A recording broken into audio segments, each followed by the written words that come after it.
Hi hello ನಮಸ್ಕಾರ. ನೀವು ನೋಡ್ತಾ ಇದ್ದೀರಾ ದೀಪಾ ಕ್ರಿಯೇಟಿವ್ಸ್ ಯೂಟ್ಯೂಬ್ ಚಾನಲ್. ನೀವು ಇದೇ ಫಸ್ಟ್ ಟೈಮ್ ನನ್ನ ಚಾನಲನ್ನು ನೋಡ್ತಾ ಇದ್ದರೆ ಪ್ಲೀಸ್ ಸಬ್ಸ್ಕ್ರೈಬ್ ಮಾಡಿ, ಸಪೋರ್ಟ್ ಮಾಡಿ. ನಾನಿವತ್ತು ನಿಮಗೆ ಕುಕ್ಕರ್ನಲ್ಲಿ ಯಾವ ರೀತಿಯಾಗಿ ಚಾಕ್ಲೇಟ್ ಕೇಕನ್ನು ಮಾಡ್ಕೋಬೋದು ಅನ್ನೋದನ್ನು ತಿಳಿಸ್ಕೊಡ್ತಾ ಇದ್ದೀನಿ. ಈ ರೆಸಿಪಿ ಇಷ್ಟ ಆದರೆ ಪ್ಲೀಸ್ ವಿಡಿಯೋವನ್ನು ಲೈಕ್ ಮಾಡಿ, ಜೊತೆಗೆ ಶೇರ್ ಮಾಡಿ. ಬನ್ನಿ ಕುಕ್ಕರ್ನಲ್ಲಿ ಚಾಕ್ಲೇಟ್ ಕೇಕನ್ನು ಯಾವ ರೀತಿಯಾಗಿ ಮಾಡೋದು ಅನ್ನೋದನ್ನು ನೋಡ್ಕೊಂಡು ಬರೋಣ. ನೋಡಿ, ಇಲ್ಲಿ ನಾನು ಒಂದು ಕುಕ್ಕರನ್ನು ತೆಗೆದುಕೊಂಡಿದ್ದೀನಿ. ಅದಕ್ಕೆ ಆಯಿಲನ್ನು ಒರೆಸ್ಕೊಂಡಿದ್ದೀನಿ. ನಂತರ ಬಟರ್ ಪೇಪರನ್ನು ಇಟ್ಕೊಳ್ತಾ ಇದ್ದೀನಿ. ನಂತರ ಬಟರ್ ಪೇಪರ್ ಮೇಲ್ಗಡೆ ಪುನಃ ಆಯಿಲನ್ನು ಸವರ್ಕೊಳ್ತಾ ಇದ್ದೀನಿ. ನಿಮ್ಮ ಹತ್ರ ಬಟರ್ ಪೇಪರ್ ಇಲ್ಲ ಅಂತಿದ್ರೆ ಕುಕ್ಕರ್ಗೆ ಆಯಿಲನ್ನು ಒರೆಸ್ಕೊಂಡ ನಂತರ ಗೋಧಿ ಹಿಟ್ಟು ಅಥವಾ ಮೈದಾ ಹಿಟ್ಟನ್ನು ಸವರ್ಕೊಳ್ಳಿ. ನೋಡಿ, ಇದನ್ನು ಪಕ್ಕಕ್ಕೆ ಇಟ್ಕೊಳ್ಳೋಣ. ಒಂದು ಮಿಕ್ಸಿಂಗ್ ಬೌಲನ್ನು ತೆಗೆದುಕೊಂಡು ಅದಕ್ಕೆ 1/4 ಗ್ಲಾಸ್ನಷ್ಟು ಸನ್ ಪ್ಯೂರ್ ಆಯಿಲನ್ನು ಹಾಕ್ಕೊಂಡಿದ್ದೀನಿ. ನಂತರ ಅರ್ಧ ಗ್ಲಾಸ್ನಷ್ಟು ಮೊಸರನ್ನು ಸೇರಿಸ್ಕೊಳ್ತಾ ಇದ್ದೀನಿ. ನಂತರ ಪುಡಿ ಮಾಡಿರುವಂತಹ ಸಕ್ಕರೆಯನ್ನು 3/4 ಗ್ಲಾಸ್ನಷ್ಟು ಸೇರಿಸ್ಕೊಳ್ತಾ ಇದ್ದೀನಿ. ಈಗ ಇವನ್ನು ಚೆನ್ನಾಗಿ ಮಿಕ್ಸ್ ಮಾಡ್ಕೊಳ್ಳೋಣ. ಸಕ್ಕರೆ ಪುಡಿ, ಮೊಸರು ಮತ್ತು ಆಯಿಲು ಚೆನ್ನಾಗಿ ಅದು ಮಿಕ್ಸ್ ಆಗಬೇಕು. ನೋಡಿ, ವಿಸ್ಕ್ ಮಾಡ್ತಾ ನಾನಿಲ್ಲಿ ಮಿಕ್ಸ್ ಮಾಡ್ಕೊಳ್ತಾ ಇದ್ದೀನಿ. ನೋಡಿ, ಚೆನ್ನಾಗಿ ಮಿಕ್ಸ್ ಆಗಿದೆ. ಇವಾಗ 1 ಗ್ಲಾಸ್ನಷ್ಟು ಗೋಧಿ ಹಿಟ್ಟನ್ನು ಹಾಕ್ಕೊಂಡಿದ್ದೀನಿ. ಹಾಕ್ಕೊಂಡು ಇದನ್ನು ಮಿಕ್ಸ್ ಮಾಡ್ಕೊಳ್ಳೋಣ. ನಿಧಾನವಾಗಿ ನಾವೀಗ ಮಿಕ್ಸ್ ಮಾಡ್ಕೋಬೇಕಾಗತ್ತೆ. ನೋಡಿ, ಇವಾಗ ನಾವು ಸ್ವಲ್ಪ ಸ್ವಲ್ಪ ಹಾಲನ್ನು ಸೇರಿಸ್ಕೊಂಡು ಮಿಕ್ಸ್ ಮಾಡ್ಕೊಳ್ಳೋಣ. ನಾನಿಲ್ಲಿ ಅರ್ಧ ಗ್ಲಾಸ್ನಷ್ಟು ಹಾಲನ್ನು ತೆಗೆದುಕೊಂಡಿದ್ದೀನಿ. ಅದನ್ನು ಸ್ವಲ್ಪ ಸ್ವಲ್ಪ ಹಾಕ್ಕೊಳ್ತಾ ಮಿಕ್ಸ್ ಮಾಡ್ಕೊಳ್ಳೋಣ. ಒಂದೇ ಸಲ ಹಾಲನ್ನು ಹಾಕ್ಕೊಳ್ಳೋದು ಬೇಡ, ಸ್ವಲ್ಪ ಸ್ವಲ್ಪ ಹಾಕ್ಕೊಂಡು ಮಿಕ್ಸ್ ಮಾಡ್ಕೊಳ್ಳೋಣ. ನೋಡಿಕೊಂಡು ಹಾಕೋಬೇಕಾಗತ್ತೆ. ನೋಡಿ, ಉಳಿದಿರುವಂತಹ ಹಾಲನ್ನು ಹಾಕ್ಕೊಂಡಿದ್ದೀನಿ. ಕೇಕ್ ಬ್ಯಾಟರ್ ತುಂಬ ತೆಳುವಾಗಿ ಇರಬಾರ್ದು, ನೋಡಿಕೊಂಡು ಹಾಲಿನ ಪ್ರಮಾಣವನ್ನು ಹಾಕೋಬೇಕಾಗತ್ತೆ.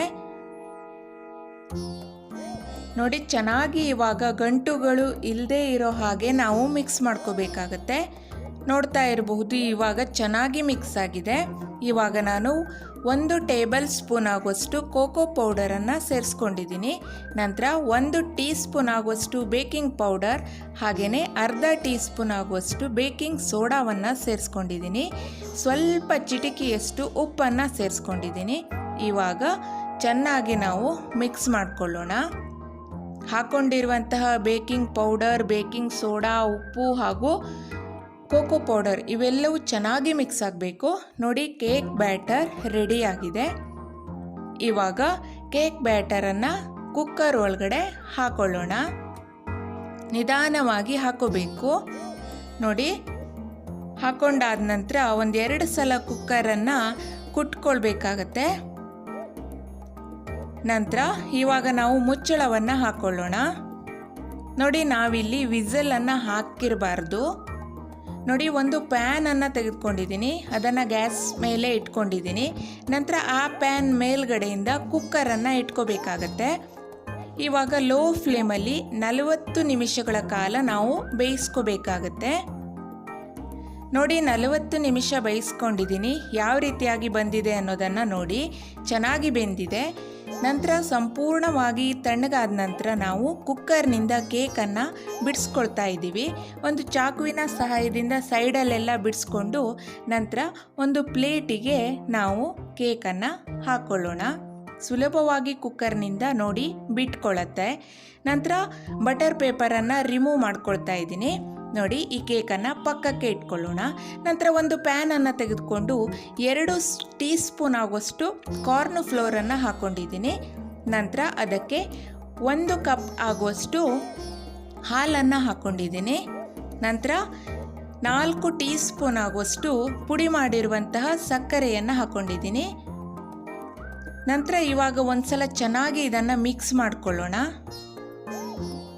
ನೋಡಿ, ಕಾರ್ನ್ ಫ್ಲೋರ್ ಹಾಲಿನ ಜೊತೆಗೆ ಚೆನ್ನಾಗಿ ಮಿಕ್ಸ್ ಆಗಬೇಕು. ನೋಡಿ, ಚೆನ್ನಾಗಿ ಮಿಕ್ಸ್ ಆದ ನಂತರ ಇದನ್ನು ಇವಾಗ ಬಿಸಿ ಮಾಡ್ಕೊಳ್ಳೋಣ. ನೋಡಿ, ಒಂದು 3-4 ನಿಮಿಷನಾದ್ರೂ ಇದನ್ನು ಕುದಿಸ್ಕೋಬೇಕಾಗತ್ತೆ. ಮೀಡಿಯಮ್ ಫ್ಲೇಮಲ್ಲಿ ಕುದಿಸ್ಕೋಬೇಕು. ಇದು ಸ್ವಲ್ಪ ದಪ್ಪ ಆಗ್ತಾ ಬರುತ್ತೆ. ನೋಡ್ತಾ ಇರ್ಬೋದು ನೀವು, ಈಗ ದಪ್ಪ ಆಗಿದೆ. ಇಷ್ಟಾದರೆ ಸಾಕು. ಗೊತ್ತಾಗ್ತಿದೆ ಅಂದ್ಕೊಂಡಿದ್ದೀನಿ ನಿಮಗೆ. ನೋಡಿ ಈ ರೀತಿ ಆದರೆ ಸಾಕು. ಫ್ಲೇಮನ್ನು ಆಫ್ ಮಾಡ್ಕೊಂಡಿದ್ದೀನಿ.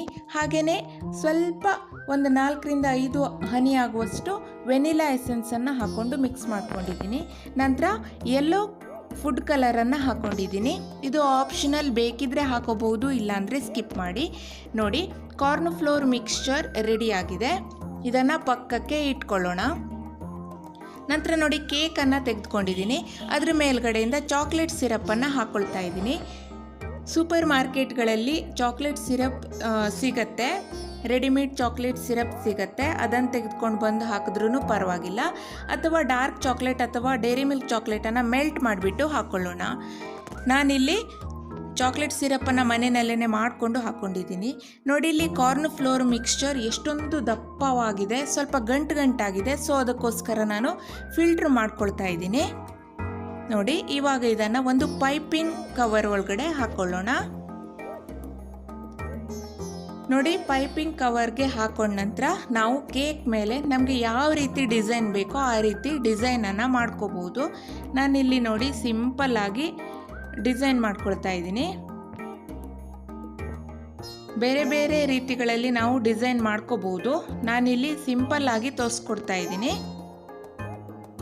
ನೋಡ್ತಾ ಇದ್ದೀರಲ್ವ ಎಷ್ಟೊಂದು ಚೆನ್ನಾಗಿ ನೋಡಿ ಕಾರ್ನ್ ಫ್ಲೋರ್ ಮಿಕ್ಸ್ಚರ್ ಬಂದಿದೆ ಅನ್ನೋದನ್ನು ಎಷ್ಟು ಈಸಿಯಾಗಿ ಹಾಕ್ಕೊಳ್ತಾ ಇದ್ದೀನಿ. ನೋಡಿ ನಾನು ಈ ರೀತಿಯಾಗಿ ಡಿಸೈನ್ ಮಾಡ್ಕೊಂಡಿದ್ದೀನಿ. ನಂತರ ಬೆಸ್ಟ್ ವಿಶಸ್ ಅಂತ ಬರೆದಿದ್ದೀನಿ. ನೀವು ಬೇಕಿದ್ದರೆ ಹ್ಯಾಪಿ ಬರ್ಡೇ ಅಂತ ಬರ್ಕೋಬೋದು ಅಥವಾ ಹ್ಯಾಪಿ ಆ್ಯನಿವರ್ಸರಿ ಅಂತಲೂ ಸಹ ಬರ್ಕೋಬೋದು. ನಾನಿಲ್ಲಿ ಸಿಂಪಲ್ಲಾಗಿ ಬೆಸ್ಟ್ ವಿಶಸ್ ಅಂತ ಬರೆದಿದ್ದೀನಿ. ನೋಡಿ ಕುಕ್ಕರ್ನಲ್ಲಿ ಮಾಡಿರುವಂತಹ ಚಾಕ್ಲೇಟ್ ಕೇಕ್ ರೆಡಿ ಆಗಿದೆ. ಇದು ನಿಮಗೆ ಇಷ್ಟ ಆದರೆ ಪ್ಲೀಸ್ ಈ ವಿಡಿಯೋವನ್ನು ಲೈಕ್ ಮಾಡಿ, ಜೊತೆಗೆ ನಿಮ್ಮ ಫ್ರೆಂಡ್ಸ್ಗೆ ಶೇರ್ ಮಾಡಿ. ಹಾಗೆಯೇ ದೀಪಾ ಕ್ರಿಯೇಟಿವ್ಸ್ ಯೂಟ್ಯೂಬ್ ಚಾನಲನ್ನು ಸಬ್ಸ್ಕ್ರೈಬ್ ಮಾಡೋದನ್ನು ಮರಿಬೇಡಿ. ನೋಡಿ ಕೇಕು ಎಷ್ಟೊಂದು ಚೆನ್ನಾಗಿ ಬಂದಿದೆ ಅನ್ನೋದನ್ನು ನೀವೇ ನೋಡಿ. ಸಾಫ್ಟಾಗಿ ಸ್ಪಾಂಜಿಯಾಗಿ ಬಂದಿದೆ. ಮತ್ತೊಂದು ರೆಸಿಪಿಯೊಂದಿಗೆ ನಿಮ್ಮನ್ನು ಭೇಟಿ ಆಗ್ತೀನಿ. Thanks for watching. ಬಾಯ್.